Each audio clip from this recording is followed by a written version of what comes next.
Hola, ¿qué tal, gente? ¿Cómo les va? Les damos la bienvenida a Axolot Podcast, un programa en el que hablamos de literatura y todo lo que atañe a la literatura. En el programa de hoy vamos a estar haciendo formato entrevista, vamos a estar entrevistando a Javier Roldán. Los voy a dejar con Carlos, que va a presentar a nuestro entrevistado de hoy. Sí, lamentablemente Mara no pudo estar en la grabación de hoy. Cafecito, bueno, está enfermo, así que tampoco nos va a acompañar. Pero bueno, tenemos de nuevo la visita de Ivo Milasoto, que nos va a estar acompañando en la entrevista que le hicimos a Javier Roldán, que bueno, por si no lo saben, él es docente, poeta, está también como curador para el área de literatura en el Centro Cultural Kirchner. Les vamos a contar un poquito. Él, Javier Roldán, nació en 1975 en Merlo Gómez. Fue profesor de escuelas secundarias en lengua y literatura durante muchos años. Siempre dio clases en escuelas de bajos recursos y de la periferia, pero sobre todo en Merlo y en Dock Sud.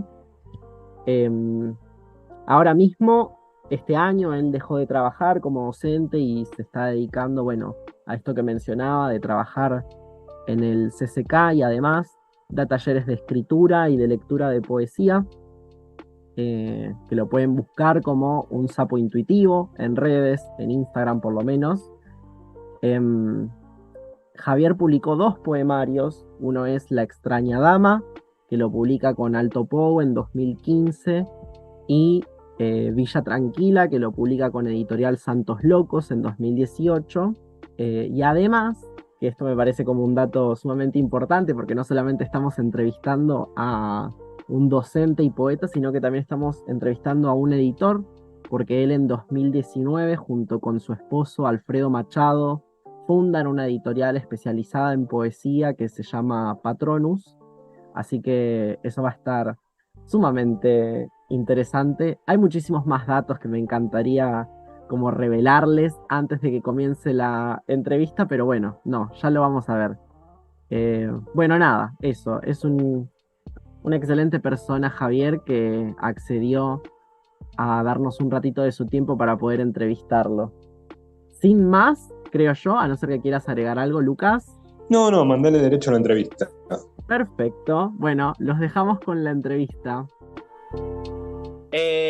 Bueno, Javier Roldán, poeta, docente, escritor, editor, ¿sí? Como que, primero nada, queremos agradecerte por haber tenido el tiempo y la consideración de estar aquí con nosotros, eh, aceptar la invitación además, y como que una de las primeras preguntas como que queríamos hacerte es, ¿cómo coexisten todas estas profesiones tan diversas, ¿no? Y diferentes en Javier? En realidad están unidas por algo que me atraviesa desde que tengo uso de razón y quizá un poco desde antes, que es la lectura y el libro ocupando un lugar central. Y hablo del libro, papel, bueno, como verán acá alrededor mío, una pequeña parte de mi ardua, compleja y cada vez más caótica y desbordada biblioteca. Y me parece que ahí todo gira alrededor de eso y todo nace ahí. Porque la docencia, la escritura, la edición, la gestión cultural, todo gira alrededor del libro, ¿sí? De la palabra, de escribir, de leer. O sea que son distintas, pero no tan distintas. Tienen como una base muy fuerte, muy que las unifica, ¿no? Digo, no soy bailarina clásica y físico cuántico, digo, no. Están todas emparentadas, como si fueran todas partes de lo mismo, todas partes de lo mismo. De hecho, yo he escuchado en varias entrevistas que vos hacés como una de las razones por las cuales vos creás la editorial, es el amor a los libros, ¿no? El amor a la literatura. Sí, que es un amor real y es un amor un poco. Yo soy Memo, o sea, yo no tengo una. Si vos me preguntás qué hago yo bien, y yo sé que lo que hago bien es leer.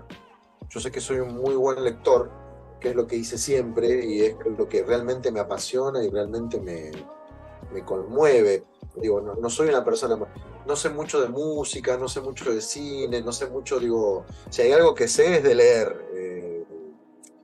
Entonces el libro como objeto para mí es fundamental. De hecho, tengo como varias, tengo una familia compleja, digo, no fue una familia feliz, mi adolescencia fue una adolescencia traumática, mi primera juventud también, y en un momento de un derrotero personal muy complejo, azaroso, crítico, como querramos llamarle, lo único que tenía era libros. De hecho, ahora nos reímos, tuve una pareja hace ya 20 años, la puta que lo parió. Bueno, hace 20 años, cuando tuve mi primer pareja de muchos años, que tuvimos 10 años juntos, que él me conoció, que se llama Javier también, Javier Segade. Cuando él fue la primera vez a mi departamento, yo tenía 4 almohadones en el piso y todo lleno de libros. Era lo único que tenía, no tenía muebles, no tenía nada. Lo único que tuve toda mi vida. Mis parejas me han ido llenando de muebles, digo, no. Para mí no hay nada más importante que un libro. Y aparte me doy cuenta ahora de eso de nuevo porque yo les voy a mostrar un poco acá. No sé si se va a llegar a ver, pero está como todo. Cada tanto hago estas covachas así de pilas de libros, viste que era lo mismo que hacía cuando estaba. Como si fuera. Es el objeto de mi vida el libro, indudablemente. No hay otro que me importe. Que es como mi gran limitación y al mismo tiempo mi maravilla, ¿no? Digo, no. Eso, nada más. Sí, para mí el libro es fundamental. Sacame todo, pero no me saques un libro. Bueno, por ahí el dulce de leche, pero no, claro, sí, el dulce de leche, el helado y los libros, sí, creo que ahí estamos. Hablaste un poco de tu vida personal, de que quizás fue un poco conflictiva, y yo estuve leyendo Villa Tranquila, y creo que hay una gran parte de tu pasado ahí. Te quería preguntar Sí. qué es lo que se puede saber acerca de cómo fue tu infancia y tu adolescencia para poder descubrir qué tanto de Javier Roldán hay en Villa Tranquila.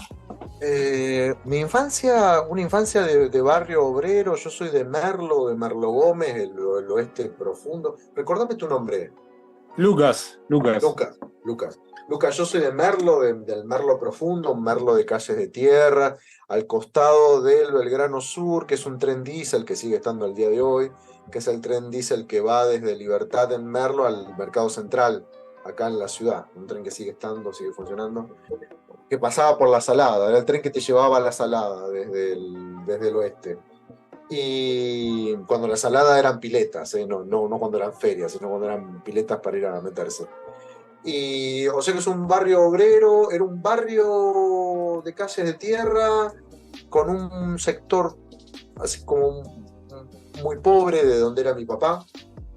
Mi papá era del lugar más pobre del barrio, y mi mamá, o sea, los papás de ellas tenían un almacén de barrio, entonces eran como los acomodados, pero bueno, visto ahora era todo como, ahora visto desde acá como todo muy precario, pero eran como un poco los acomodados.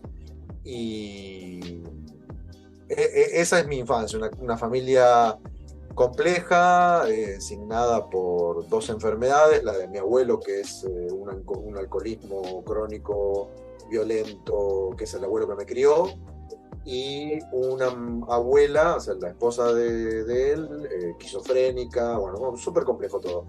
Y mis viejos muy chiquitos me tuvieron. Mi mamá tenía 15 años cuando me parió y mi papá tenía 18.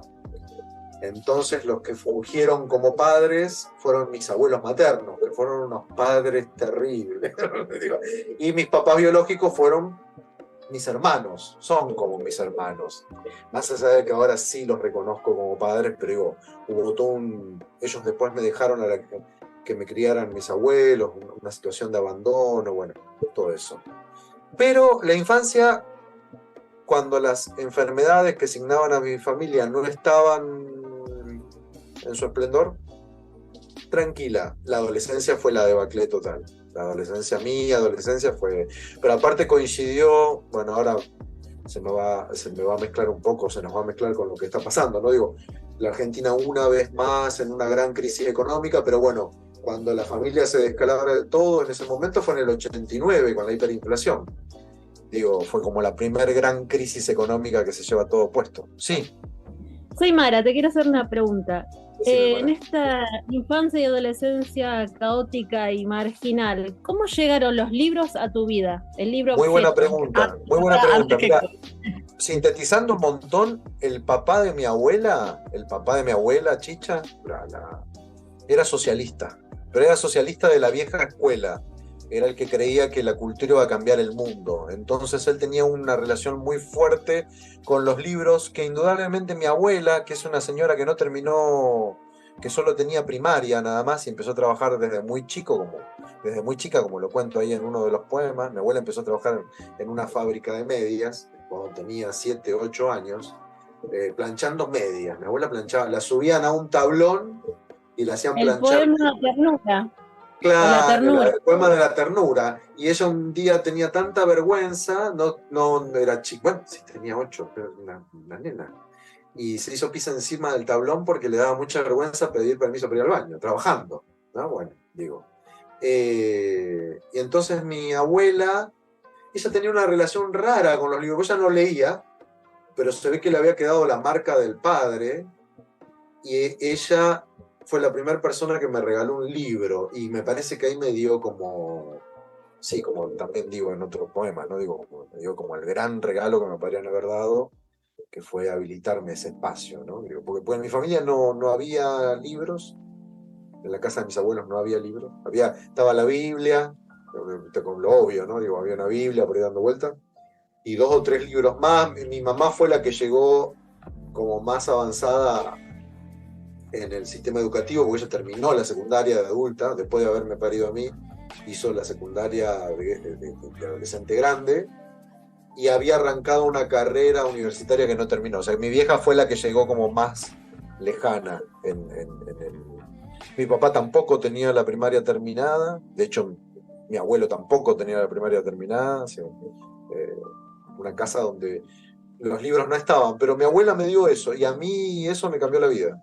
Ahí ella me entregó algo, sí, que a mí me gustó, se ve que me gustó. Me acuerdo inclusive de los primeros libros, me recuerdo. De hecho, yo estuve chusmeando en otra entrevista, y vos mencionabas que arrancaste tu lectura con un bestseller, ¿no? Entonces como que tu preocupación en las aulas tiene que ver con formar lectores. ¿A qué te refieres? ¿Si yo leía bestseller cuando era chico, Carlos, o lo que yo leía? Claro, espérame que ya te confirmo el autor que vos mencionás, que a mí me llamó muchísimo la atención porque Harold no lo Robbins. conocía. Harold Robbins. Sí, sí. Una dama solitaria, se llama la novela. Mirá, ¿ves? Eso era mi tío, el hermano de mi mamá y mi mamá eran adolescentes. Cuando yo era un nene, cuando yo tenía 5 años, mi mamá tenía 20, ¿no? Perdón que cierro. Era una chica joven. Y se ve que a ellos había algo de lo cultural. Me acuerdo que estaba Virus de moda, ellos escuchaban Virus, Valeria Lynch, bueno, todo eso que andaba, Tormenta, mi papá era fanático de Tormenta, bueno, toda esa música popular que había en los 80. Y se ve que a mi vieja también le gusta leer, a mi mamá de hecho le gusta leer. Y se compraban. Y yo una vez encontré, fueron 2 libros los que me marcaron en la infancia, porque yo venía leyendo, yo me compraban mis abuelos, me compraba Paturuzú, Paturucito, Isidoro, Isidorito, yo esos los tenía todos, los coleccionaba todos, tenía todos, me los compraba, me los devoraba. Después llegué a Mafalda por el colegio seguramente. Cuando hice primer año creo que ahí descubrí Mafalda, porque en el primer año me fui, voy a ser un poco errático, pero ustedes me traen y me llevan, no hay problema. En el primer año vieron que las clases sociales más bajas, al día de hoy todavía, hay eso de que la escuela secundaria privada es mejor. Bueno, y a mi abuela se le había ocurrido que yo tenía que ir a una escuela privada, me mandaban a una escuela de mierda ahí de Baneduc, que era el Belgrano, ahí de Ituzaingó, yo tenía que tomar un colectivo, una escuela de mierda, de clase media alta, pero nada, horrible. Y ahí descubrí a Mafalda. Bueno, ahí me leí todo Mafalda, y en un momento dado se ve que mi vieja tenía la novela esa dando vuelta por ahí, que la había leído, y la leí. Leí 2 libros, Rayuela y Una dama solitaria, y esos 2 libros me hicieron explotar la cabeza. Una dama solitaria porque hablaban de coger, los dos por lo mismo, porque en Rayuela también hablaban de coger en algún momento. Y a mí me impactó, yo no entendía nada, pero había algo ahí que me generaba como una fascinación. De hecho, me acuerdo que había partes que me recalentaban, me reexcitaba, era como todo como muy... Y ahí empezó como toda esa fascinación. Entonces cuando yo voy como profesor, cuando me toca volver de adulto como profesor al aula, yo pensaba eso, digo, ¿cómo hago para interesar a pibes, pibas que vienen de familias que no tienen una cultura lectora, que no tienen bibliotecas, que no tienen libros, que el libro ahora está caro, que no pueden? Y digo, bueno, empiezo con lo mismo que empiezo yo, digo, le llevo cosas sobre la muerte, sobre el sexo, sobre todo lo que... Y funciona, ¿sí? Les genera un sacudón, porque aparte no pueden creer que eso esté en un cuento, en una novela, en un libro, digo, y se fascinan. Tengo como muchas cosas para decir sobre eso, pero como para no desorganizarme voy a ir por partes. Leí unas crónicas que están publicadas en Memoria Académica de la Universidad Nacional de La Plata, y justo esto que vos decís, ¿no? Que es lo que dice Mara recién, ¿no? Que es como ser políticamente incorrecto, ¿no? En la lectura hay una crónica que me llamó mucho la atención de las que vos escribiste, que tiene que ver con un chico dos chicos en realidad, que estaban como muy enemistados porque pertenecían a grupos diferentes. Vos llevás un cuento sobre una mujer trans, una prostituta, y nada, ahí como se genera la unión entre estos dos chicos tan dispares a partir de un texto que a ambos les genera rechazo. Y ahí fue la primera vez en ese colegio, ese texto lo escribí cuando empecé en ese colegio, hace más de 10 años. Y el tema era que había un pibito que era muy amanerado, que este otro lo volvía loco, ¿no? El más machito, el machito del aula, lo volvía loco, lo fastidiaban todo el tiempo, lo molestaban. Este pibito que era muy amanerado ahora es una chica trans. Mirá las vueltas de la vida, ahora es una chica trans, porque está ahí en el barrio, ya la tengo en las redes y es una chica trans. Pero cuando llevo este cuento, se arma como todo primero un sacudón, ¿no? Era un curso muy cooptado por los 2 o 3 varones machitos heterosexuales, paquis, así como muy... con ese discurso muy violento, muy homofóbico, muy misógino. Aparte piensen que esto es pre-Ola Verde, o sea, estamos hablando, son más de 10 años, que es un montón, hubo cambios fuertes en la sociedad, aunque no nos demos cuenta. De hecho, el remate de la crónica, cuando ellos te vienen a discutir que por qué vos das esos textos, vos le decís, es que la escuela tiene que abrirles la cabeza, y a mí lo que me mata es que el chico que era chico en ese momento trans me dice, ay, pero no tanto, profe, no me lo olvido más. Me dijo eso, ay, pero no tanto, profe, me dijo. Y bueno, nada, le llevé Heroína de Nicolás Fierro Correa, que es un cuento que ahora después se transformó en una novela donde hay una chica trans que va a la guerra de Malvinas. Es una chica trans que cuenta su paso como soldado en la guerra de Malvinas. Y los machitos se remolestaron, les remolestó, todos se molestaron. Y en un momento dado, y yo encima que estaba medio turuleco porque me había separado de mi expareja, de Javier, o sea que yo estaba ahí todavía con un cable medio pelado, le digo, bueno, pero ¿qué problema hay? Le digo, creo que les dije, bueno, yo soy puto, ¿cuál es el problema? Y también, doble, ahora lo hubiera manejado de otra forma, en ese momento me agarró como ahí en el medio de toda la menezunda, y fue un curso que me costó un montón, tercer año de la mañana. Y aparte era tercer año, ¿no? No eran tan chicos tampoco, estaban ahí. Pero nada, cada curso es un mundo, un universo, y yo era muy nuevo. La escuela te va enseñando un montón de cosas. Hay cambios que podés hacer, pero tenés que esperar tu tiempo. Tenés que ser humilde también. Yo quise hacer un cambio muy fuerte, muy grande, muy brusco, y no, la comunidad te mide. ¿Era como tu comienzo como docente? En ese colegio sí. Yo ya tenía 2 años como profe, pero en ese colegio recién empezaba. Digo. Claro. Y ahora me doy cuenta que me apresuré. Ahora haría otra cosa, haría otras cosas. Digo, no actuaría igual. De igual manera, esto que vos mencionás de ganar experiencia, como que la escuela te va armando, yo lo que noto en estas crónicas que pude leer y bueno, en otras charlas que hemos tenido, es como que son escuelas como muy particulares en las que vos decidiste, por convicciones, por ideología, trabajar y permanecer ahí, ¿no? ¿Y Como escuelas obreras, de barrios obreros o de Villa Miseria? Sí. Nunca quise ir a una escuela central, nunca quise trabajar en colegios privados, no. Pero eso es algo ideológico. ¿Por qué sentís que te convoca justamente esa? Porque bueno, yo también leí Villa Tranquila y siento que uno de los materiales que más convoca dentro de la poética del poemario es que hablas mucho de las villas, obviamente, y bueno, de la pobreza también y de la docencia, ¿no? Y de enseñar en esos contextos. Vos como... Obviamente cuando vos empezás a escribir, no sabés qué estás escribiendo. El libro se arma después y casi que el libro se arma al final. No, digo, yo lo conocí a Alfredo, mi esposo actual, que es de Villa Tranquila y la Villa Miseria que está en Avellaneda, pegada ahí al riachuelo, al lado del doque.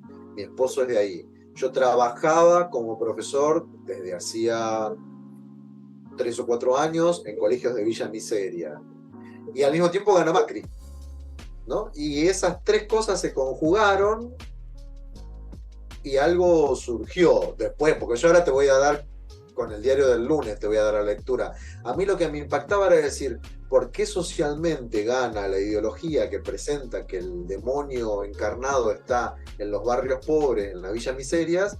Y para mí lo único que tiene de ahí es amor, que son mis alumnos y mi esposo. Esa fue la gran pregunta que motoriza Villa Tranquila.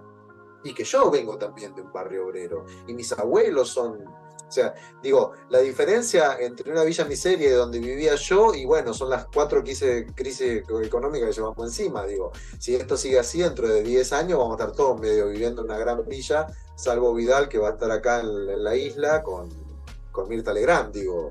Porque también está eso, ¿no? Digo...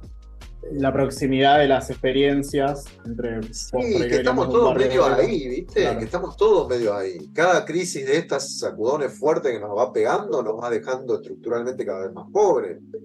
Y de eso es un lugar complejo de salir, digo, difícil. Pero socialmente, y creo que ahí, Carlos, si vos leíste las crónicas, bueno, ahora en el libro que voy a sacar está... A mí lo que me mata de la experiencia de mi trabajo en los colegios es que yo todos los años les preguntaba si quiénes vivían en villa o quiénes eran villeros. Esa pregunta la hacía de primero a sexto año. Los de primer año todos levantan la mano, todos te dicen yo, y a medida que van pasando los años vos llegás a sexto, que siguen viviendo en el mismo barrio, cada vez son menos los que levantan la mano. Y el villero es el otro, ¿no? Yo, el último laburo que tuve ahí en la 25 de Bécar, ahí venían chicos de 5 villas de alrededor. La Cava Grande, la Cava Chica, la Neyer, la San Cayetano y la Sauce. Y la Uruguay, de 6. Y siempre el villero era el otro. Siempre el villero era el otro, ¿no? Para el de la Sauce, el del Uruguay es el villero, para el del Uruguay, el de la Neyer es el villero, y vos ves, y yo les decía a ellos, pero si yo voy y camino los barrios no los distingo, digo yo, para mí es como todo un gran pasillo, le digo, no, y se cagaban de la risa, digo, para mí... El malo sigue siendo el otro. El pobre. El que está al lado, el potencial. Un día una nena se reofendió porque yo les dije que eran pobres. Les dije, pero esto es un colegio pobre, somos pobres. Y se enojó un montón, ¿no? Y llamaron a los padres, porque el profesor los había insultado. Dije que éramos pobres. Incluido. Chiques, en un colegio que está derruido. O sea, yo he dado clases sin ventanas, sin puertas, sin muebles, sin luz, sin techo. Y cuando le preguntan a la nena, ¿quién es pobre para vos? Los que viven en la calle, me dijo. Digo, pero eso es un indigente muy fuerte, ¿no? Digo, indudablemente las clases sociales existen e indudablemente las que lo tienen bien en claro son las altas. Digo, porque de la clase media para abajo no lo tenemos muy en claro, es como muy fuerte. Bueno, perdón. Si me van a hacer hablar de docencia no voy a parar más, así que digo, No, te quiero llevar de nuevo a la poesía. Bueno, volvamos. De nuevo a la poesía, pero no tanto, porque te noto muy involucrado en el aspecto social, en la sociedad en la que vivís. Pero me pasó que leyendo Villa Tranquila, el yo poético, lo noto como que camina por esa realidad, pero mantiene una cierta distancia, mantiene cierta objetividad, no se involucra tanto, entonces por ahí es como que hay una contradicción entre tu persona y el yo poético, y quería saber, si es que no me equivoco, a qué se debe esa distancia. Es que yo tengo un imaginario que no...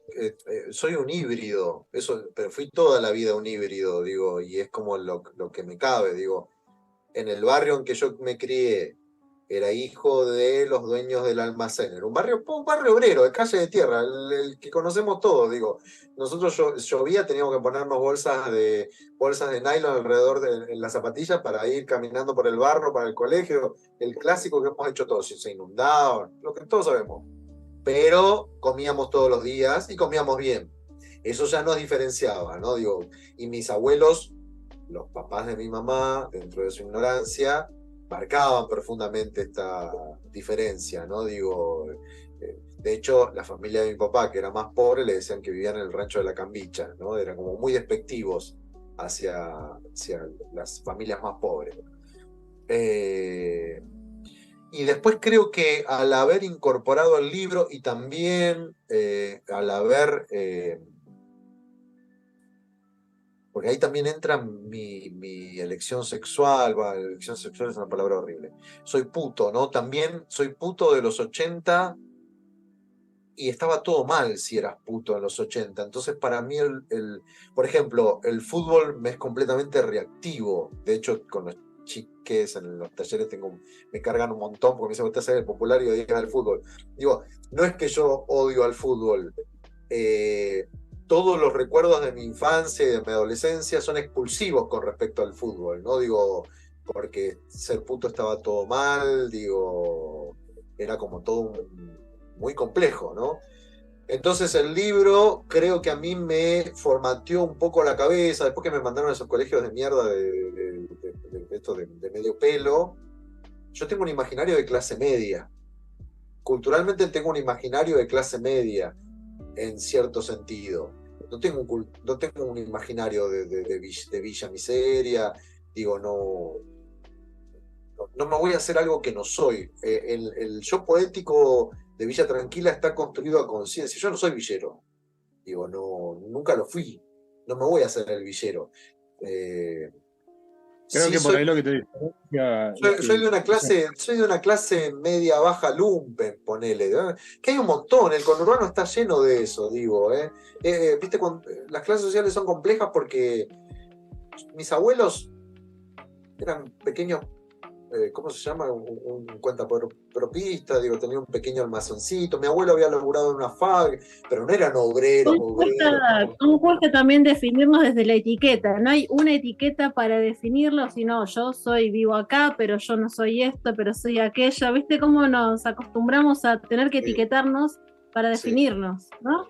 Sí, pero sí me pasa que no me olvido de dónde vengo e indudablemente tengo una mirada, no sé si decir naturalmente social. Pero hay algo de lo social que me conmueve, que me apasiona, que me convoca. Sí, hay algo ahí que me llama, capaz que es mi abuelo socialista, digo, no sé, capaz. De vuelta, la proximidad de las experiencias entre, a ver, la gente que vive en el conurbano y la gente que vive en la villa suele tener como experiencias muy parecidas dentro de lo social y dentro de cómo somos mirados con respecto a las personas que más tienen, ¿no? Entonces como que no es tan extraño tampoco que aparezca esto en la voz poética de Villa Tranquila. Por ejemplo, yo me fui muy enojado del barrio. Yo me fui, claro. más allá de lo personal, que fue en un momento horrible de mi familia, que soy expulsado prácticamente de la familia, me fui muy enojado con el barrio. Yo no quería saber nada, yo hubiera tirado sal sobre el barrio, o sea, no lo odiaba, porque representaba todo lo que odiaba, ¿no? El prejuicio, la ignorancia, el menosprecio, así me fui. Lo loco es que con los años de la vida, y cuando empiezo a trabajar como docente, me reencuentro con el barrio, y a mí me cuestionó un montón, y me cimbroneó un montón eso. Porque los pibes esos que yo les daba clase eran mis amigos del barrio, digo, volvía de donde había salido, era lo mismo. Pero volvía más viejo, más baqueteado, en un punto me imagino que más sabio también, con otra mirada, con otra contemplación, con otra experiencia de vida. Y también me ha tocado, por suerte, manejarme en clases sociales más altas y yo no me siento cómodo. No me siento cómodo, siento que no pertenezco. No, me siento incómodo, no sé qué hacer. Y sin embargo, con las clases sociales más bajas que la mía, digo, no te voy a decir que soy, pero no me incomodan. Sí, me cuestionan, me convocan, me interpelan, ¿no? No sé si se entiende lo que quiero decir. O sea, yo lo que percibo es como que hay una tensión muy grande y constante, y perdón que yo vuelva a lo mismo, pero será porque soy profe, los tres aquí en esta habitación lo somos, pero vos mencionás mucho como que vos podés tener cierta cercanía con estos estudiantes de Villas Miserias, pero nunca podés ser un igual. No. Primero porque tampoco sería... A ver, si lo llevamos a la docencia, mira, a la adolescencia. Si lo lleváramos a la docencia, tampoco sería mi rol. Yo no tengo que ser un igual, ¿no? Digo, porque aparte, ahí, muchachos, nos atraviesa como docentes el gran dilema es que somos empleados estatales, ¿no? Representamos al Estado, digo. Ahí hay una tensión que veo que todo el tiempo nos atraviesa, ¿no? Digo, porque somos empleados estatales, somos parte de la oficialidad, de un ente superlativo que nos precede, nos antecede y nos va a superar. Eso por un lado, ¿no? Y al mismo tiempo somos individuos que tenemos nuestra historia personal, nuestros sentimientos, nuestras sensaciones, y venimos de ciertas clases sociales. Yo lo que noto es que, o lo noté cuando empecé a dar clases hace 15 años atrás, ahora eso está cambiando bastante. El kirchnerismo generó un movimiento muy grande, muy renovador. No sé si el kirchnerismo, pero se dio ahí, ¿no? Hubo una renovación muy grande en el plantel docente en general. Pero había un choque muy grande de imaginario. Yo me acuerdo que a mí con los años yo aprendí a darme cuenta que, claro, a veces las clases medias leen como falta de respeto cosas que para las clases sociales más bajas no son falta de respeto, pero se arman cada quilombo en esos desentendidos. Yo tenía una alumna que me decía Gil. ¿Qué hace Gil?, me decía. Y yo me cagaba de la risa. De hecho, Malvina Penayo. Esa fue una de las poquitas pibas contadas con el dedo de una mano que cuando yo pregunté quién era villero, quién era pobre, ella me dijo, yo soy pobre. Dijo. Yo vengo de una clase social baja. Y ella me decía Gil. Y después me decía, yo a vos te quiero mucho porque sos el único Gil que cuando le digo Gil se entiende lo que le quiero decir, me decía. ¿No? Maravillosa Malvina. Pero Malvina cuando le decía Gil a otros profesores se armaba un quilombo, ¿viste? Llamada a la familia, falta de respeto. Bueno, la gorrita. Yo no puedo creer los debates que hay todavía en el conurbano alrededor de la gorrita.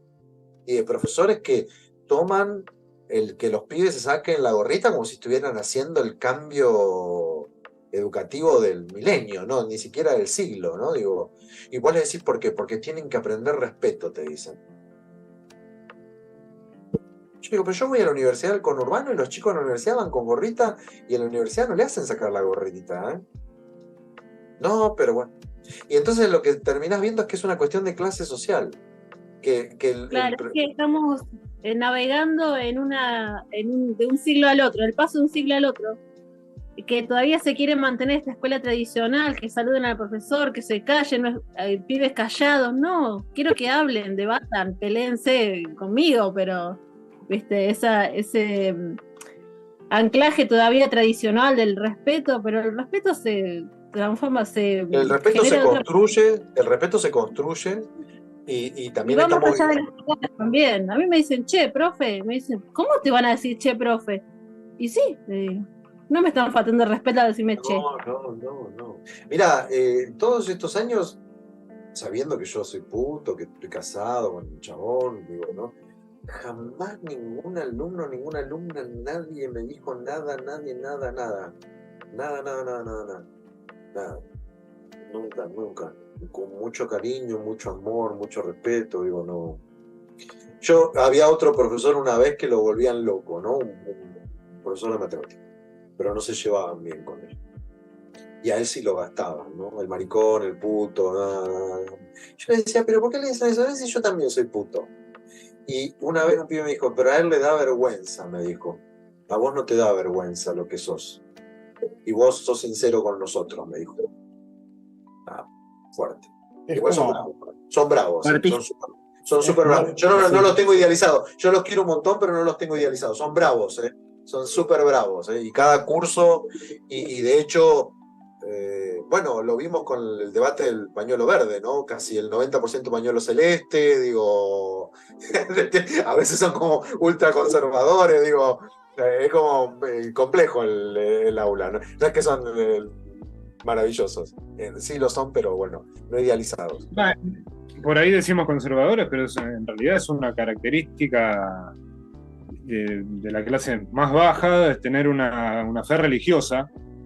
Sí, o una mirada sobre la maternidad completamente distinta a la de las clases medias.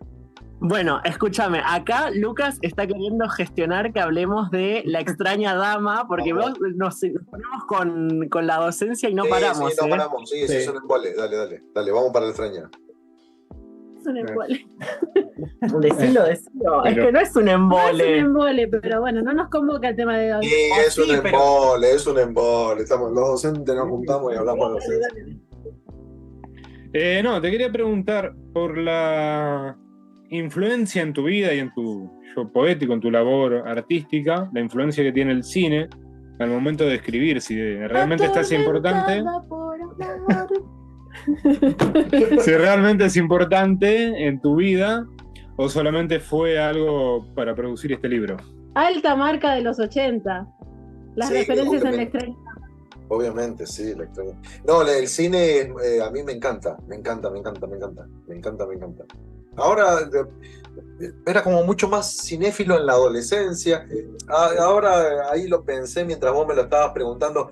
Está como muy emparentado también a mi ser puto, digo, es como. Lo que pasa es que ahora empiezo a ser un puto viejo yo y los pibes más chicos me escuchan pero era para el cine para los putos siempre fue como una gran vía de escape, un lugar donde todo podía suceder, digo, es distinto, ahora viven una libertad que nosotros no teníamos ni por asomo, ni por casualidad, ni por nada, sobre todo yo en el barrio ese donde yo me alquilaba millones de películas por fines de semana y miraba toneladas de películas y el cine me encantaba y la tele me encantaba.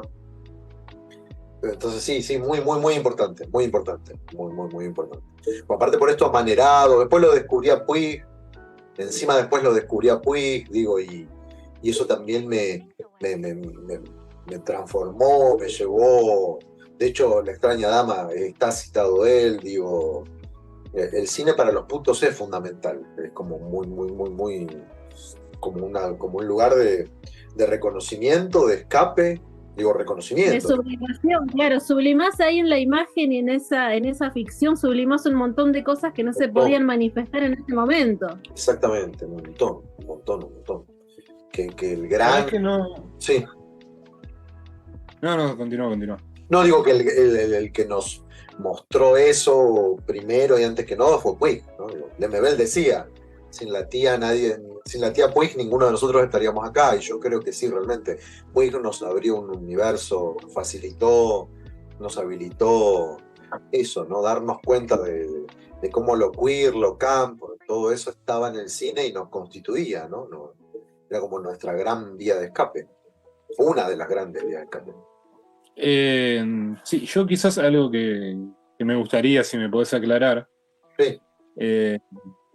Veo que al principio del libro utilizás ficciones más de los 80 o más incluso más, porque está Lo que el viento se llevó. Sí.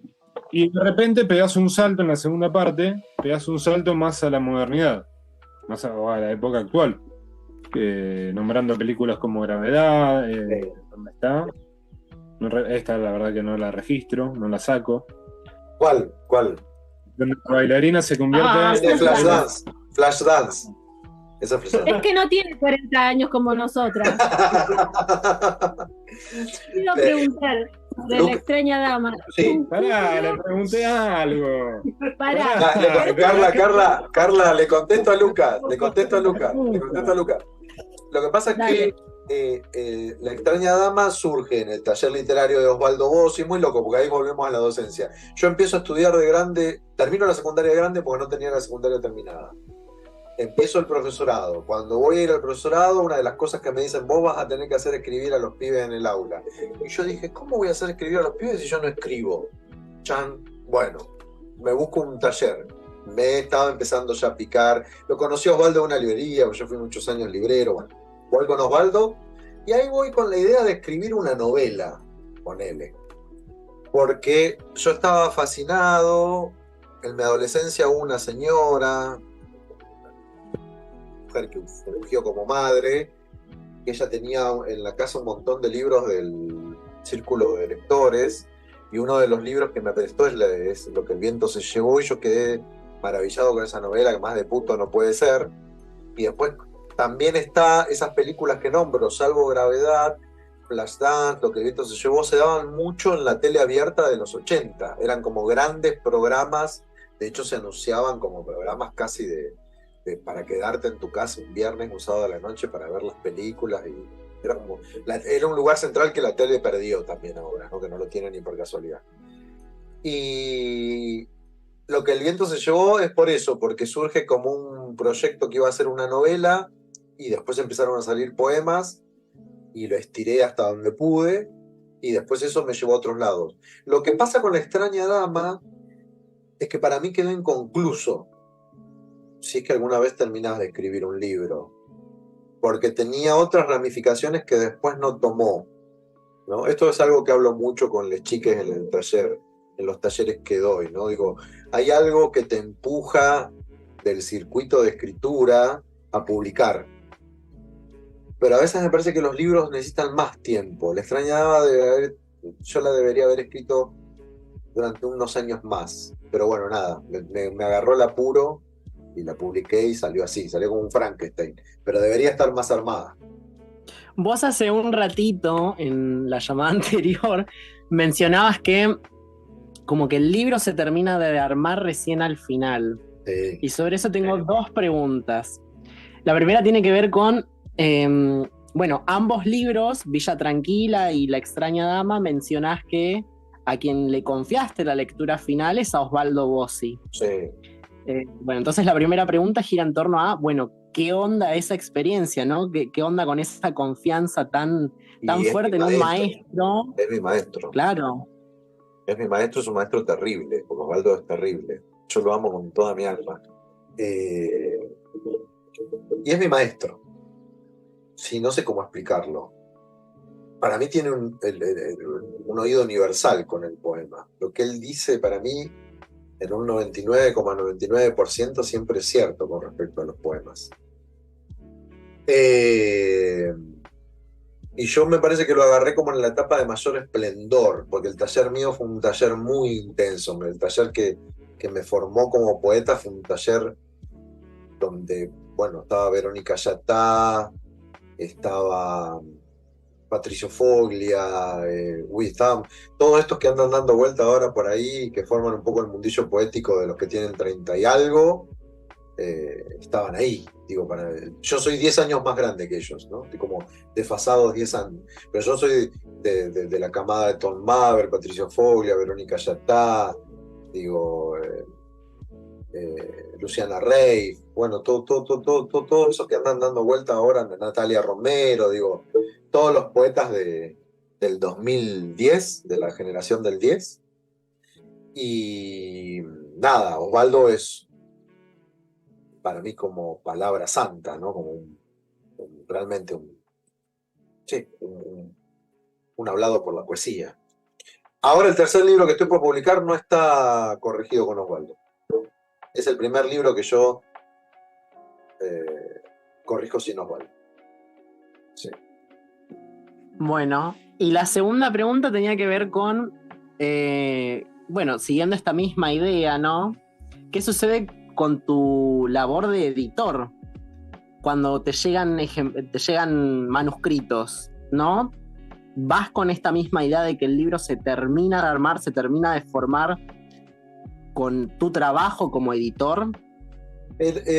Sí, pero te encontrás con distintas etapas. Hay gente que viene con un proto, super proto, y vos ves algo y apostás por eso, y hay gente que viene con un libro ya cerrado, que a veces ya no se puede casi intervenir, pero bueno, si te gusta lo publicás. Básicamente eso. Esas cosas son como los recorridos.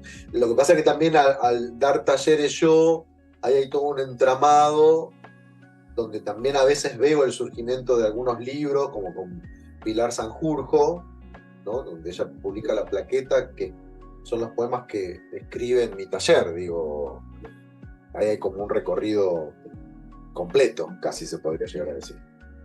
Y con respecto a esto, perdón, Carlos, creo que querías hablar. Me mata que Carlos se asome así como... Sí. Asoma la cabecita. Y con respecto a esto que vos decías de, bueno, el trabajo de edición a veces cuando te llegan con algunas cosas más bien proto y otras cosas que están más cerradas.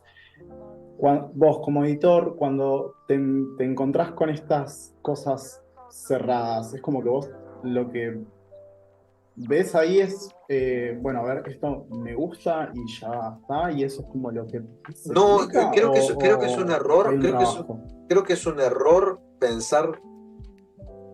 A ver, tengo que hacer una gran aclaración. A mí me llama la atención porque si vos me decís que yo soy un docente, yo te digo, no sé si soy un docente. Si vos me decís que yo soy un poeta, yo te digo, no sé si soy un poeta. Si vos me decís que yo soy un editor, no sé si soy un editor. Me parece que son tres profesiones que comparten eso de ir construyéndose a medida que pasa el tiempo y que nunca se terminan de construir. No sé si se entiende lo que quiero decir, ¿no? Digo, sí, como un trabajo constante. Constante, continuo y de continuo aprendizaje. Una de las cosas que voy aprendiendo es que más allá de que vos tenés una editorial, en este caso ínfima, mínima, minúscula, de poesía, tu mirada no solo puede ser la del gusto, tiene que ser un poco más amplia. Okay. De hecho, yo por ahí publiqué a alguien que no me termina de convencer, pero me va a traccionar las ventas. Claro. Y eso me va a permitir por ahí publicar a alguien que sí me gusta mucho. Bueno, sí, lo estratégico también tiene que estar dentro de la edición. Exactamente. Siempre. Eso es como ahí tenés que ir haciendo como un balance, ¿no? Y la propuesta de Patronus, o mi idea de Patronus, también es ser lo más amplio posible con respecto a lo que se está escribiendo y leyendo de poesía. Y obviamente hay cosas que te gustan más y hay cosas que te gustan menos, pero que están. Digo, es como que tenés que hacer también, tener en cuenta toda una conciencia, no sé si de mercado, pero sí de lo que se consume. Sí, hablar de mercado en la poesía, la verdad. Con tirada de 100 libros, de 150 libros, hablar de mercado me da vergüenza, boludo. Digo, pensar que Estados Unidos tiene un mercado de 1 millón de libros, ¿viste? Claro. 100 libros. ¿Qué estudio puedo hacer, no? Pero... no sé, se me ocurre que por ahí hay poéticas que la pueden pegar un poco más. Y ahora está de moda la poesía de Instagram, por ejemplo. Yo, por ejemplo, todavía ¿Cómo la definirías a la poesía de Instagram? Y es la poesía que es más parecida a una sentencia o a un poema cortito cerrado y que funciona como un mecanismo y que vos lo podés ver y darle like y después seguir con tu vida. Digo, no quiero ser malo, pero digo, en lo que abunda en general es eso, ¿no? Digo, bien hecho sería un aforismo o lo que sea Porquia. Pero bueno, en general no es eso lo que abunda. Digo, y ahí sí ya entra mi gusto, ¿ves? Ahí entra mi gusto. Lo veo a Carlos asomándose. Sí, no, que de hecho te saco el archivo, Roldán, porque encontré una entrevista en la que decía que Carpetazo. te gustaba, ¿no? Pero por esta misma idea de que bancás mucho los soportes, que no importa cómo llegue la literatura No, escúchame, yo empecé a la leyendo Harold Robbins. Claro. Harold Robbins, un bestseller. Las tramas de la novela de Harold Robbins son una telenovela de las 3 de la tarde, digo, que tienen una cuota súper pensada de sexo. Está todo. Decirle obra literaria a la de Harold Robbins se revuelve el Cervantes en la tumba, digo, pero yo empecé con eso. Y acá Pará, estoy. Harold Robbins, Y acá estoy. yo sé que sos muy fanático de Stephen King, Bueno, pero ahí otro gran autor de pero ahí tenés bestsellers. un escritor real. Ahí tenés un escritor real. Sí. King es un genio. No, Harold Robbins no existe al lado de King. No existe. King es un genio. Es como Dickens. Lo que pasa es que le tocó la maldición de ser un la maldición. Ojalá no tocara esa maldición. La maldición de ser un superventa, ¿no? Digo, y por eso la academia lo odia. Porque también hay una parte de la literatura muy de clase media, muy de clases altas, donde está todo muy bien escrito y no pasa absolutamente nada. Decir, ¿para qué gastaron plata en... Pero aparte King no es una lectura sencilla, es muy intrincado. No, pero Uno viste que lee nunca lo quisieron, no lo quieren. A mí me pasó ahora en la universidad. Un día me acerco con un libro, no sé qué le fui, una vieja pelotuda esta que da clase en la universidad, a mostrarle algo y miró y estaba el nombre de Stephen King en la tapa y dijo, Stephen King, me dijo. Una profesora de literatura, y yo dije, tal vez es una monga. Y bueno, nada, sí, es eso. A ver, King es Dickens, para mí indudablemente es el Dickens del siglo XXI. Dickens también fue muy resistido, por lo mismo, porque vendía, porque era popular. Se lo resistió un montón, la academia no lo quiso nunca, hasta que se murió, 100 años después lo reconoció. Hablando de público, retomo La extraña dama. Yo entendí todas las referencias, no tuve que mirar los pies de página. Muy bien, Carla. Es una marca de la edad. Sí. ¿Construís puntualmente La extraña dama? ¿Construís para vos o construís para un público? Mi maestro Osvaldo Bossi dice una cosa que a mí me encanta, que dice, vos libro a libro vas construyendo tu lector. Yo creo que uno escribe obviamente para uno, pero va construyendo su lector a lo largo de los años, ¿no? Vas construyendo el que te va leyendo. Digo, sí, creo que es un ida y vuelta. Hablando de eso, a mí lo que me pasó, ya que lo mencionás, con Villa Tranquila es que es un libro que en realidad tracciona, fusiona, combina dos plaquetas que tenías publicadas antes, además de poemas inéditos, ¿no? Sí. Que eran Bendito Yo, y ahora no me acuerdo el nombre de la otra plaqueta. Se llamaba Bendito Yo Soy, y el otro se llamaba las profecías perderán su razón de ser. Bueno, pero yo creo que ahí se puede ver lo de la construcción de un lector en particular. Y también me llama muchísimo la atención en Villa Tranquila la tensión que hay como de binomios, ¿no? Porque está el castellano, el español y el guaraní como una primera tensión. Está el conurbano sur y el conurbano norte como otra tensión. Están los trenes, bueno. Está también los poemas dedicados a Alfredo y los poemas dedicados a viejos amantes. Está, no sé, como que noto... epígrafes. Está buenísimo en Villa Tranquila cómo traes a Patricio, a Osvaldo, etcétera, en los, podría decirse epígrafes, ¿no? De algunos poemas de Villa Tranquila. Está en conversación también con La extraña, es una cosa que a algunos se le ocurre y que la gente cree que se va a dar cuenta, porque La extraña es un poemario femenino y Villa Tranquila es un poemario muy masculino en las referencias. Digo, ahí también hay como un doble juego que Muy dantesco, de hecho, porque el sujeto poético emprende ese viaje con sus maestros esa idea poéticos, está. ¿no? Como Pero todo Sí, eso, todo eso vino después, ¿eh? Eso fue cuando ya había 5 años de poemas escritos, cuando ya lo había pensado, cuando a alguien me había dicho che tal cosa, cuando el macrismo estaba ahí ya entrando en la recta final. No es que yo me senté y el primer poema lo escribí ya con toda esa idea en la cabeza. Todo eso llegó al final, digamos.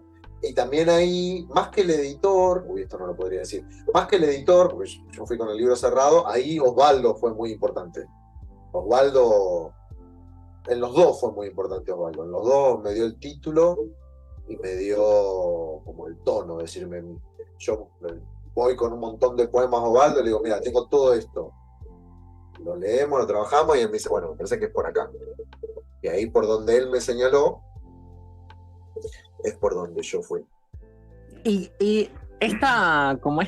no sé si es responsabilidad, ¿no? Pero como esta enaltecimiento, Osvaldo, ¿qué te ocurre con los poetas jóvenes que son talleristas tuyos, ¿no? Que ahora comienzan a llamarte maestro. ¿Cómo te No, pero sentís? no, a mí no me da el piné, me da mucha vergüenza, no me da el piné. Yo de maestro no tengo nada.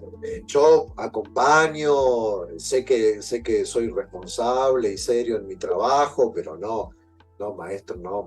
Tenés que tener un recorrido, no. Si no, si todos somos maestros, ninguno es maestro, digo, no.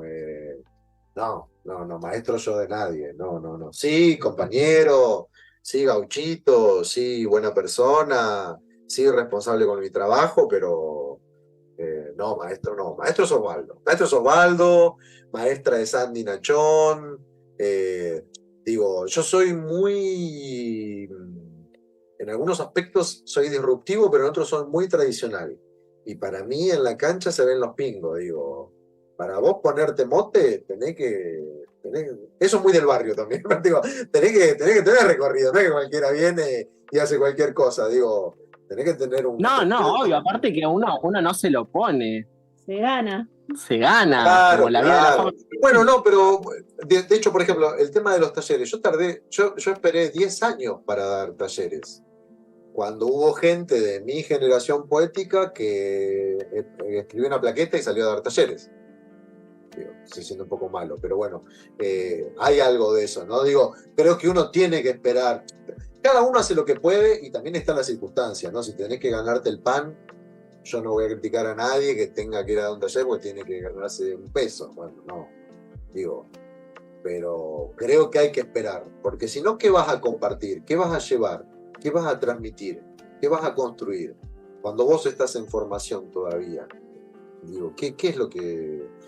Sí, me parece como... No, maestro no. Sí, tallerista, sí, coordinador. Bueno, vos, Carlos, que estás haciendo el recorrido conmigo, viste que el taller lo coordino yo, pero es un espacio horizontal, o que tiene una horizontalidad. No es que mi palabra es definitiva. De hecho, tanto el tiempo bardeándome, digo, no es que mi palabra es definitiva. Me parece que en la riqueza esa del diálogo amoroso, de la construcción colectiva, creo mucho en lo colectivo. Creo mucho que nadie escribe solo, más allá de que sí escribí solo, pero nadie escribe solo. Siempre escribí. Pero puede ser que ahí estés, o sea, está bien, por ahí no sos el maestro en los términos en los cuales los tenés definido, que es como una visión más iluminada, un arquetipo más iluminado. No, con más recorrido, Ivo, con más recorrido. Diana Velesi es Diana Velesi es maestra, claro. Maestra, digo, ¿no? Digo, 40 años dedicándole a un oficio. Ahí tenés una maestra. 50 claro. años, ahí tenés. Pero alguien que saca una plaqueta, va a un curso y saca una plaqueta, ¿maestro de qué va a ser? Sí, obvio, eso, pero yo creo que ahí es como por ahí lanzarse muy de lleno a algo que te queda muy grande, ¿no? Tipo, recién empezar. Pero creo que también se pueden construir diferentes tipos de maestros. Sí. De hecho, en lo personal yo creo que esto que sea en el taller, de que sea todo más horizontal y no tanto una verticalidad del docente como la máxima expresión o el tallerista como la que los máxima hay expresión. talleres feroces. Los hay, obvio. Pero creo que también está buenísimo, y esto es algo que por ahí aparecía mucho también en el taller de Andy, que es como, bueno, la opinión de los demás, ¿no? Porque también estás formando algo de la Bueno, pero crítica. eso, está bien que la nombres Andy, eso es lo que hacen las minas en los 80. Ellas generan el espacio de horizontalidad que hasta ese momento en la poesía argentina no estaba tan presente. La tradición de taller anterior a la década del 80, la que traían los chabones, era más feroz, más de hacerte mierda el poema, y si podían destruirte a vos te destruían, digo, era como otra construcción. La construcción amorosa y en conjunto la traen las chicas en los 80, ¿no? Mirta, Diana, Irene, digo, ellas la traen, porque así construyeron también el feminismo ese que militaron. Súper interesante de pensar eso. Sí, totalmente. Ahí lo veo de vuelta a Carlitos, no sé si quiere aportar. No, yo quiero volver a Villa Tranquila porque es el poemario que más me gusta, sobre todo porque es el que entendí, ¿no? Como dice Mara. Pero el extraño dama no es difícil, ¿qué decir? No, pero la Dale. Te quedan lejos las referencias, te quedan lejanas las referencias. Sí. Yo lo que sí entendía, y esto es una discusión que tuvimos con Lucas hace instantes, es que para mí, en realidad, en La extraña dama son poemas máscara. Y él me decía, no, son poemas metafóricos. No. Yo dije eso. Y no fue sobre todo el poemario, fue sobre Eso era gravedad. algo puntual. Nos peleamos acá. En general, sí, hay un juego con la máscara, pero también con un show autobiográfico que no es autobiográfico tampoco, digo.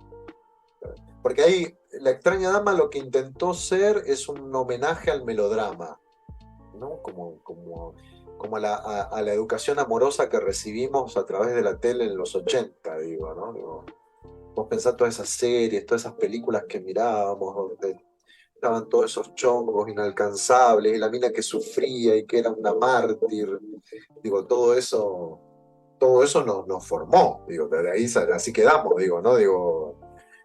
En uno de los poemas, en La extraña dama, dicen aparte, cuando me diste el primer sopapo, yo pensaba en Luisa Culioc y me moría de amor. ¿Te acordás? Bueno, claro, pero imagínate esas imágenes, ¿no? Eso era muy señor, con Arnaldo Andrés. ¿no? Que Arnaldo Andrés le cagaba cachetadas a Luisa Culioc y la tele ardía. Imagínate ahora eso, un chabón que le pegue una cachetada.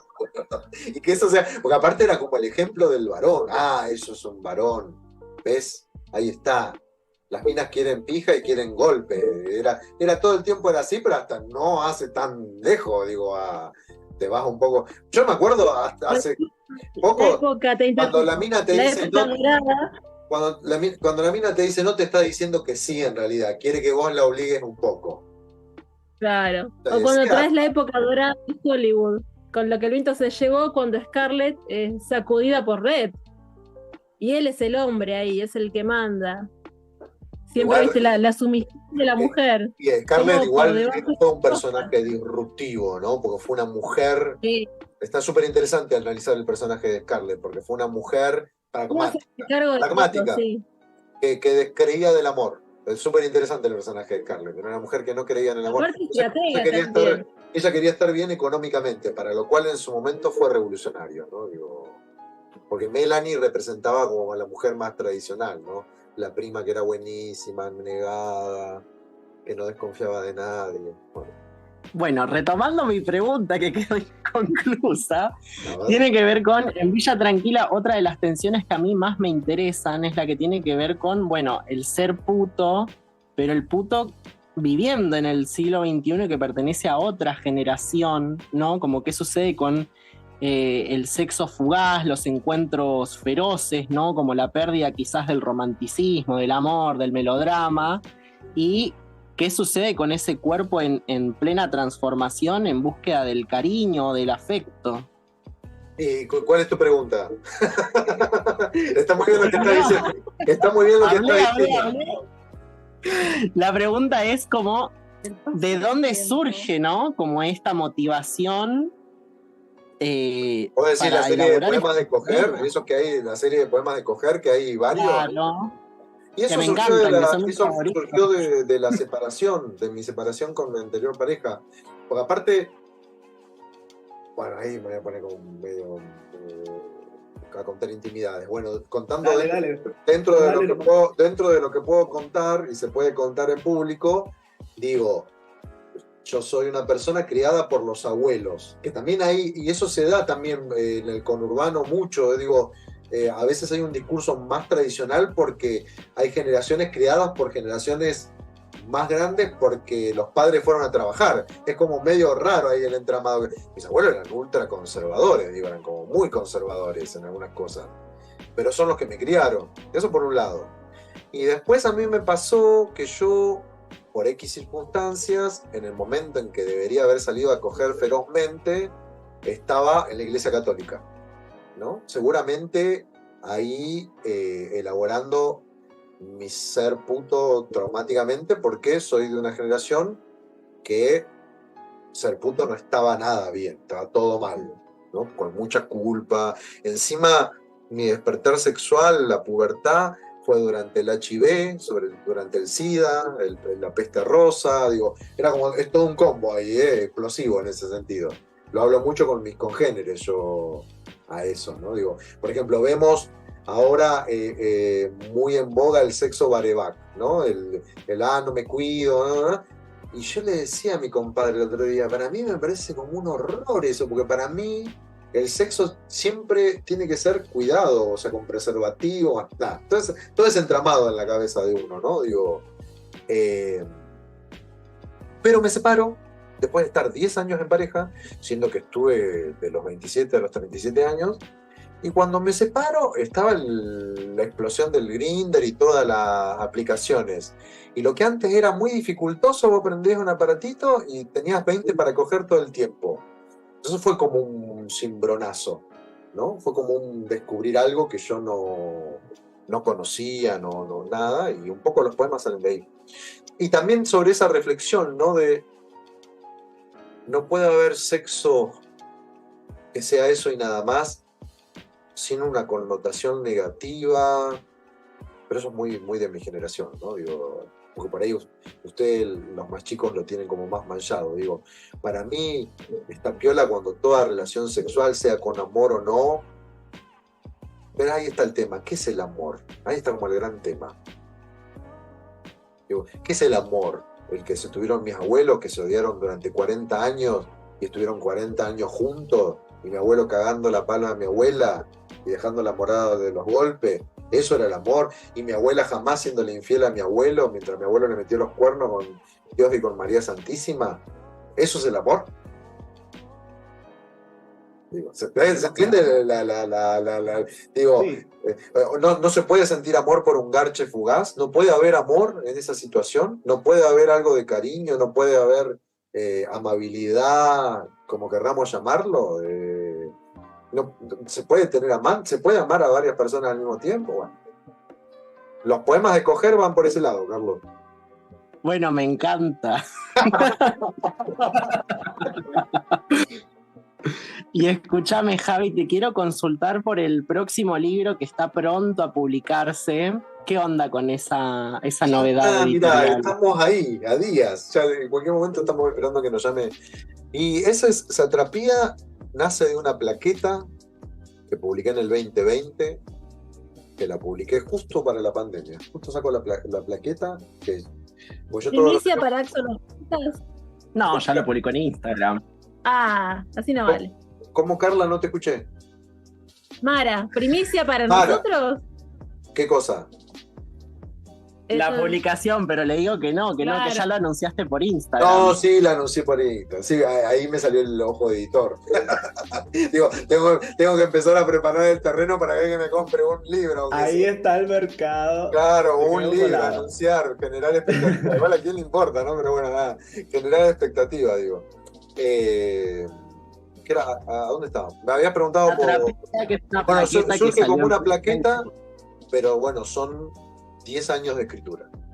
Y que conjugan poemas, microrelatos y posteos de Facebook. Es un híbrido total, completo. Con contratapa de Diana Velesi y con prólogo de Gabriela Borrelli Sara. Epa, Tomá mate. epa. Y la que puede, puede. carísima, escuchame. La que puede. El verdadero podrán. La que puede. Pero bueno, estoy muy contento. Una de las últimas preguntas que te quiero hacer yo, no sé si los demás tienen más preguntas, pero como que a mí me interesaría saber, hubo durante la pandemia un proyecto hermoso de Patronus que tenía que ver con publicar 2 libros, uno de cuentos y uno de poesía, y los fondos recaudados fueron destinados a comedores y a escuelas de barrios miseria. ¿Qué onda ese proyecto? ¿Por qué ya no se consiguen esos libros? ¿Crees que terminó ese ciclo? ¿Ya está? Porque fueron producto de... o sea, nosotros empezamos con la editorial en el 2019, con muchas dudas. El 2019, por si se olvidaron, fue un año muy malo económico. Lo que pasa es que los que vinieron después fueron cada vez peores. Cada año que va pasando para acá es un año peor que el otro, pero el 2019 era un año muy malo. Teníamos muchas dudas de empezar la editorial, y lo que cuento siempre en las presentaciones, le digo a Alfredo, bueno, vamos a alargarnos, total el 2020 no va a ser peor que el 2019. Por aparte ganaba el Frente de Todos, digo, venía la felicidad, y bueno, el 2020 fue horroroso, y en el medio del 2020 Alfredo se queda sin trabajo, bueno, una situación muy complicada, muy difícil, y ahí cuando estábamos diciendo, bueno, demos de baja este proyecto, duró 3 libros, ya está, yo saco la plaquetita de esta satrapía para juntar, yo lo que hacía era juntar útiles escolares, porque los chicos no tienen y están todo el tiempo pidiéndote hoja, virome, te piden todo el tiempo. Y del Estado no reciben los colegios ese tipo de material, cada vez menos. Entonces, publico satrapía al final, como nos agarra la pandemia, lo publico así virtual, funciona, juntamos un poco de platita, y ahí me escribe Gabriela Borrelli Azara y me dice, ¿por qué no hacemos una antología de poemas?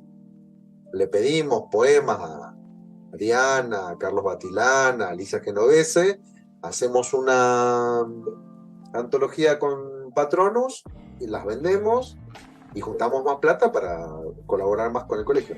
Bueno, dale, le digo. Funciona muy bien.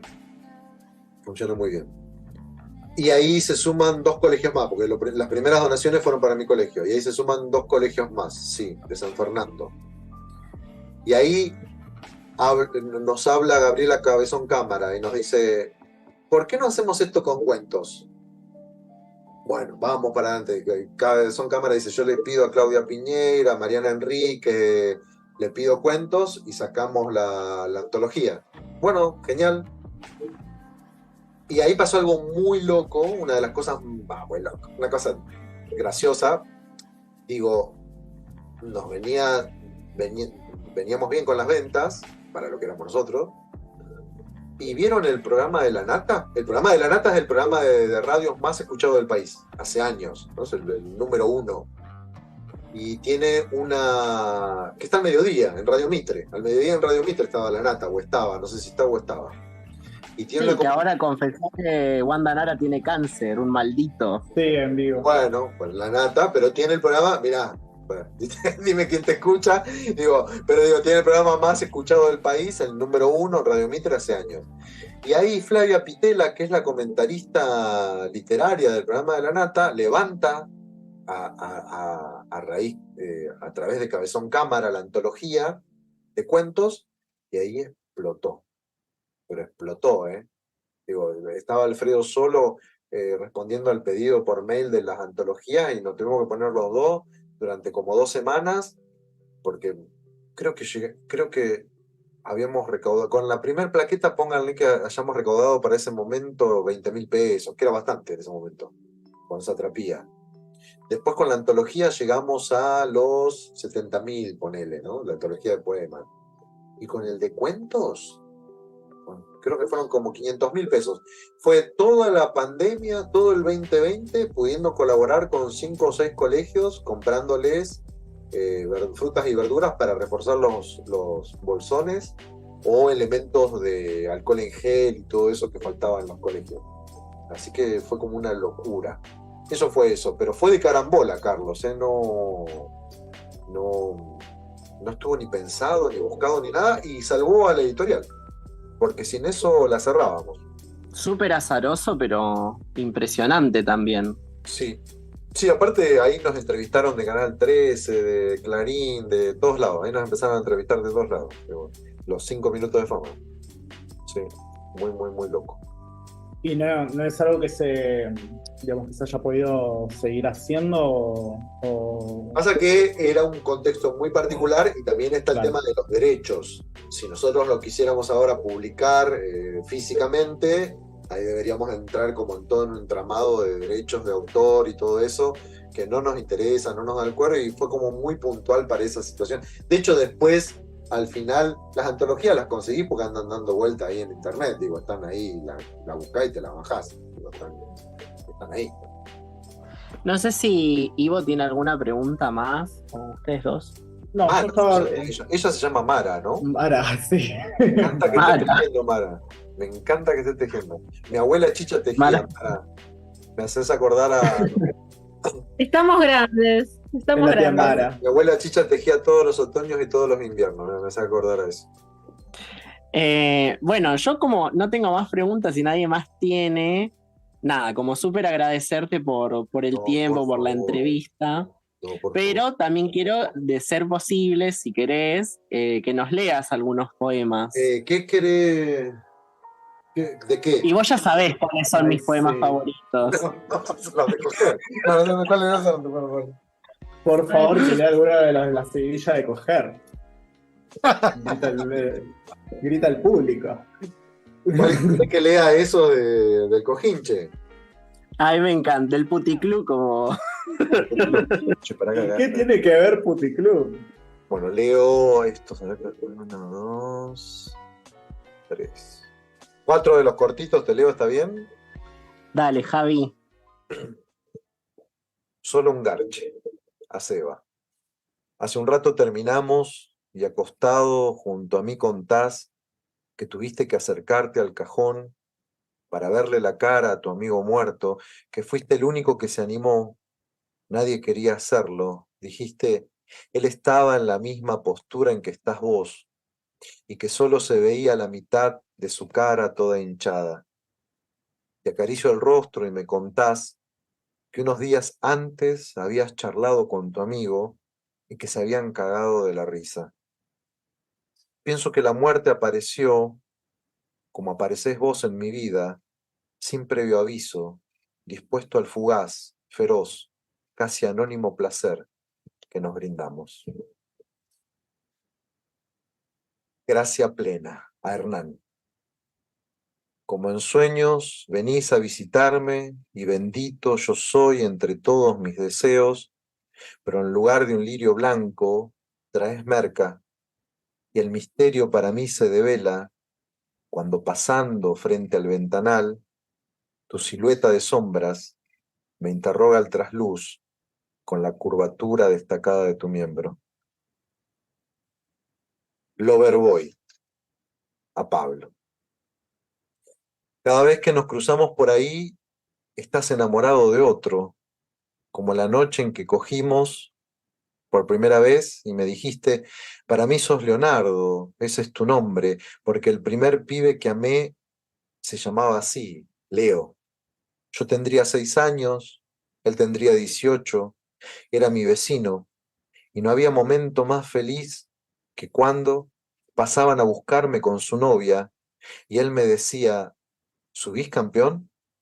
Y me llevaban a dar una vuelta en coche y yo sentado en la parte de atrás sentía que los amaba a los dos, pero más a él.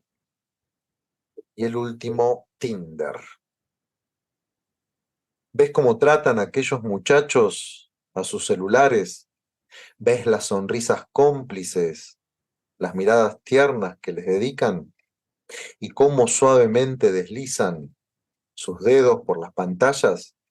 Bueno, lo único que pido hoy es que esos muchachos me deseen así, me dediquen las mismas dulces sonrisas y sobre la pantalla táctil de mi piel encuentran la perfecta aplicación para el amor. Bellísimo. Amamos. Gracias, Ivo. Javi, Amamos. me encantan, leíste todos los que me encantan. Sí, sí. Totalmente. Uy, pero sabes que esos poemas no me los piden mucho. Igual sí, es como un tema. Esos poemas no los leo mucho porque no los piden mucho.